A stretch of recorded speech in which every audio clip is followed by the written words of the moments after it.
ಇನ್ನು ರಾಜ್ಯ ಬಿಜೆಪಿಯಲ್ಲಿ ಬಣ ರಾಜಕೀಯ ತಾರಕಕ್ಕೇರಿದೆ. ಅದಕ್ಕೊಂದು ಮತ್ತೊಂದು ವೇದಿಕೆ ಸೃಷ್ಟಿ ಮಾಡಿಕೊಟ್ಟಿರುವಂತದ್ದು ಅಂದ್ರೆ ವಕ್ಫ್ ವಿಚಾರ. ಶಕ್ತಿ ಹೆಚ್ಚಿಸಿಕೊಳ್ಳಿಕ್ಕೆ ವಿಜೇಂದ್ರ ಕೂಡ ತಂತ್ರವನ್ನು ಮಾಡ್ತಾ ಇದ್ದಾರೆ. ಸಹಜ ಅದು. ಯಾವುದೇ ಬಿಜೆಪಿ ರಾಜ್ಯಾಧ್ಯಕ್ಷರು ಅಥವಾ ಯಾವುದೇ ಒಂದು ಪಕ್ಷದ ರಾಜ್ಯಾಧ್ಯಕ್ಷರು ಇದ್ದಂಥ ಟೈಮ್ನಲ್ಲಿ ಅವರಿಗೆ ಯಾವ ಕಾರಣಕ್ಕೆ ರಾಜ್ಯಾಧ್ಯಕ್ಷ ಸ್ಥಾನ ಕೊಡಲಾಗಿರುತ್ತೆ, ಒಂದು ಪಕ್ಷ ಸಂಘಟನೆ ಮತ್ತೊಂದು ಕಡೆ ಅವರ ನಾಯಕತ್ವದ ಒಂದು ಬಿಲ್ಡ್ಗೂ ಕೂಡ ಒಂದು ವೇದಿಕೆ ಆಗಿರುತ್ತೆ. ಅದನ್ನೀಗ ವಿಜೇಂದ್ರ ಮಾಡ್ತಾ ಇದ್ದಾರೆ. ಸಂಘಟನಾತ್ಮಕ ನಾಯಕತ್ವಕ್ಕೆ ರಣತಂತ್ರವನ್ನ ಮಾಡ್ತಾ ಇದ್ದಾರೆ. ತಮ್ಮ ಬೆಂಬಲಿಗರ ಪಡೆಯನ್ನ ಕಟ್ಟಲಿಕ್ಕೂ ಕೂಡ ಸಿದ್ಧತೆಯನ್ನ ಮಾಡ್ಕೊಳ್ತಾ ಇರುವಂಥದ್ದು. ಶಾಸಕರು ಸಂಸದರನ್ನ ಒಳಗೊಂಡಂತ ಟೀಮ್, ರೆಬಲ್ಸ್ ಟೀಮ್ಗೆ ತಿರುಗೇಟನ್ನ ನೀಡುವಂತ ಪ್ಲಾನ್ ಅನ್ನ ಮಾಡ್ಕೊಳ್ತಾ ಇದ್ದಾರೆ ಇಲ್ಲಿ ವಿಜೇಂದ್ರ ಅವರು. ಅದು ಎಷ್ಟು ಮಟ್ಟಿಗೆ ಸಕ್ಸಸ್ ಆಗುತ್ತೆ ಅಂತ.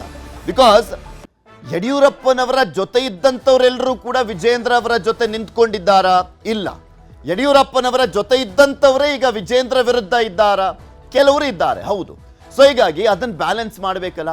ಪದೇ ಪದೇ ಹೈಕಮಾಂಡ್ಗೆ ದೂರ ಹೋಗ್ತಾನೆ ಇದ್ರೆ ನಾವೇನೋ ತಪ್ಪೆಜ್ಜೆ ಇಟ್ಬಿಟ್ಟಿದ್ದೇವೇನೋ ಅನ್ನುವ ರೀತಿಯಲ್ಲಿ ಮನಸ್ಥಿತಿ ಬಂದ್ಬಿಟ್ರೆ ಹೈಕಮಾಂಡ್ಗೆ. ಸೊ ಹೀಗಾಗಿ ಪ್ಲಾನ್ಗಳೆಲ್ಲ ಫ್ಲಾಪ್ ಆಗ್ಬಿಡ್ತವೆ. ಯಾಕೆಂದ್ರೆ ಮುಖ್ಯಮಂತ್ರಿ ಕನಸನ್ನ ಕಾಣ್ತಾ ಇದ್ದಾರೆ ವಿಜೇಂದ್ರ ಅವರು ಬಿಜೆಪಿ ರಾಜ್ಯಾಧ್ಯಕ್ಷರಾಗಿರುವಂತ ಈ ಸಂದರ್ಭದಲ್ಲಿ. ಸೊ ಹೀಗಾಗಿ ಅದೆಲ್ಲವನ್ನು ಕೂಡ ನಿವಾರಿಸುವಂತ ನಿಟ್ಟಿನಲ್ಲಿ ಅವರದ್ದೇ ಆದಂತ ಒಂದು ಮಾಸ್ಟರ್ ಪ್ಲಾನ್ಗಳನ್ನು ಮಾಡ್ಕೊಳ್ತಿದ್ದಾರೆ. ಇದ್ರ ಬಗ್ಗೆ ಇನ್ನಷ್ಟು ಮಾಹಿತಿಯನ್ನ ಕೊಡ್ತಾ ಹೋಗ್ತಾರೆ ನಮ್ಮ ಪೊಲಿಟಿಕಲ್ ಬ್ಯೂರೋ ಮುಖ್ಯಸ್ಥರಾಗಿರುವಂತಹ ಚಿದಾನ್ ಪಟೇಲ್ ನಮ್ಮ ಜೊತೆ ದೂರವಾಣಿ ಸಂಪರ್ಕದಲ್ಲಿ ಜಾಯ್ನ್ ಆಗ್ತಾ ಇದ್ದಾರೆ. ಚಿದಾನ್ ಪಟೇಲ್, ಇವತ್ತಿನಿಂದ ವಕ್ಫ್ ವಿರುದ್ಧ ಬಿಜೆಪಿ ರಾಜ್ಯಾಧ್ಯಕ್ಷರ ನೇತೃತ್ವದಲ್ಲಿ ಹೋರಾಟಕ್ಕೆ ಏನು ಡೇಟ್ ಎಲ್ಲ ಫಿಕ್ಸ್ ಮಾಡಿದ್ರು ಅದನ್ನ ಆರಂಭ ಮಾಡಲಾಗ್ತದೆ ತಾಲೂಕು ಮತ್ತು ಜಿಲ್ಲಾ ಕೇಂದ್ರಗಳಲ್ಲಿ.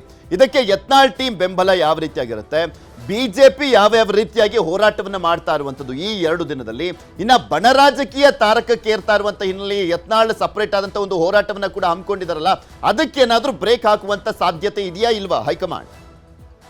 ಪೃಥ್ವಿರಾಜ್ ಹಾರ್ನಳ್ಳಿ ರಾಜ್ಯದ ಬಿಜೆಪಿ ಅಧ್ಯಕ್ಷ BY ವಿಜೇಂದ್ರ ಅವ್ರ ನೇತೃತ್ವ. ಯಾಕಂದ್ರೆ ರಾಜ್ಯದಲ್ಲಿ ಈಗ ಬಿಜೆಪಿ 2 ಬಣಗಳಾಗಿರ್ತಕ್ಕಂಥದ್ದು, ಯತ್ನಾಳ್ ಬಣ ಮತ್ತು ವಿಜೇಂದ್ರ ಬಣ. ಅಲ್ಲಿ ಅಧ್ಯಕ್ಷ ಆಗಿರ್ತಕ್ಕಂಥ BY ವಿಜೇಂದ್ರ ಅವರ ಬಣ ಇವತ್ತು ರಾಜ್ಯದ ಎಲ್ಲ ಜಿಲ್ಲೆಗಳಲ್ಲಿ ಮತ್ತು ತಾಲೂಕು ಕೇಂದ್ರಗಳಲ್ಲಿ ಸರ್ಕಾರದ ವಿರುದ್ಧ ಲ್ಯಾಂಡ್ ಜಿಹಾದ್ ಹೆಸರಿನಲ್ಲಿ ವಕ್ಫ್ ಆಸ್ತಿ ಎಲ್ಲ ಒಂದ್ ಕಡೆ ಪಹಣಿ ಬದಲು ಸಂಬಂಧಪಟ್ಟ ಹಾಗೆ ಇವತ್ತು ರಾಜ್ಯಾದ್ಯಂತ ರಣಕಾಳೆಯನ್ನ ಮೊಳಗಿಸ್ತಿರ್ತಕ್ಕಂಥದ್ದು.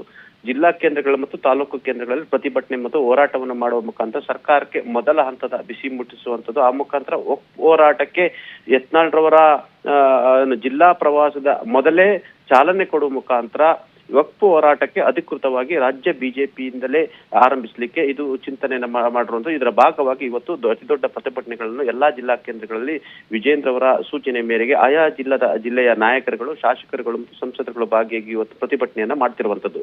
ನಂತರ ಬೆಳಗಾವಿ ಅಧಿವೇಶನದಲ್ಲೂ ಕೂಡ ದೊಡ್ಡ ಮಟ್ಟದ ಹೋರಾಟಕ್ಕೆ ಬಿಜೆಪಿ ರೂಪುರೇಷಣೆ ಮಾಡಿರುವಂತದ್ದು.